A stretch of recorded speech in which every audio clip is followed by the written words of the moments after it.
perdagangan intra-industri Indonesia di pasar dunia. Seorang ahli ekonomi yang bernama Krugman pada tahun 1981 menyebutkan ada 3 aspek perkembangan perdagangan dunia yang terlihat kontradiktif dengan teori yang ada. Pertama, perdagangan dunia ternyata banyak terjadi antara negara-negara yang memiliki faktor produksi yang sama. Kedua, sebagian besar dari perdagangan dunia bersifat intra-industri, yaitu ketika perdagangan terjadi dalam kelompok produk yang sama.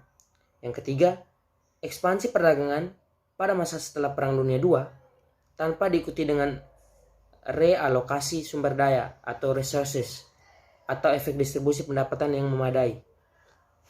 Berdasarkan beberapa studi empiris mengenai perdagangan intra-industri, Greenway dan Milner pada tahun 1989 mengelompokkan menjadi 3 kategori. Yang pertama yaitu country specific. Yang kedua disebut dengan industri spesifik. Dan yang ketiga disebut sebagai policy based. Nah, timbulnya perdagangan intra-industri didasari oleh pertimbangan untuk memperoleh keuntungan dari skala ekonomis dalam misalnya produk barang atau jasa. Perdagangan intra-industri akan menguntungkan konsumen karena mempunyai pilihan yang lebih luas untuk produk-produk yang beragam dan lebih bervariasi. Sebuah karakteristik perdagangan suatu negara yang terlihat dalam banyak teori dan diakui semakin penting di dalam dunia perdagangan internasional adalah perdagangan intra-industri. Terjadi ketika sebuah negara mengekspor ataupun mengimpor produk yang klasifikasinya sama atau berdekatan.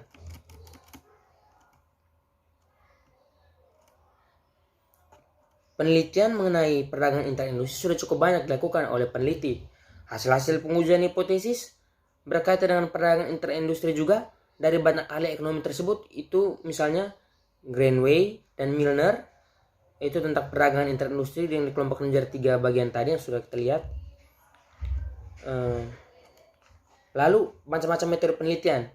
Metode penelitian menggunakan metode analisis deskriptif dan estimasi ekonometrik yang mencoba membuat penilaian secara umum mengenai perdagangan intra-industri Indonesia serta faktor-faktor yang mempengaruhinya. Untuk menghitung indeks, kita lanjut. Hasil analisis dan pembahasan. Tadi ketika ahli-ahli itu mereka menggunakan analisis dan ini merupakan pembahasannya. Yang pertama, intensitas perdagangan intra-industri atau PII Indonesia selama kurun waktu dari tahun 1980 sampai 1997 itu masih termasuk rendah. Hal ini dapat dilihat bahwa dari 23 kelompok industri berdasarkan ISIC yang diteliti dalam penelitian ini terdapat hanya 12 kelompok saja. Yang kedua, dilihat dari perkembangan indeks dan nilai PII Indonesia berdasarkan SITC 5-8 dan kurun waktu 1980 sampai 1997. Dan dapat ditarik kesimpulan adanya kecenderungan meningkat yang cukup signifikan. Yang ketiga, selama kurun waktu 1980 sampai 1997 diketahui pula bahwa komoditas yang dimiliki indeks perdagangan intra-industri di Indonesia cukup tinggi dan konsisten pada periode itu. Yang keempat, analisis ekonometrik atas perdagangan intra-industri Indonesia mendekati industri spesifik, menghasilkan kesimpulan yang relatif sama dengan hipotesis yang dibagikan oleh beberapa pakar ekonomi tersebut. Sekian untuk materi jurnal 1.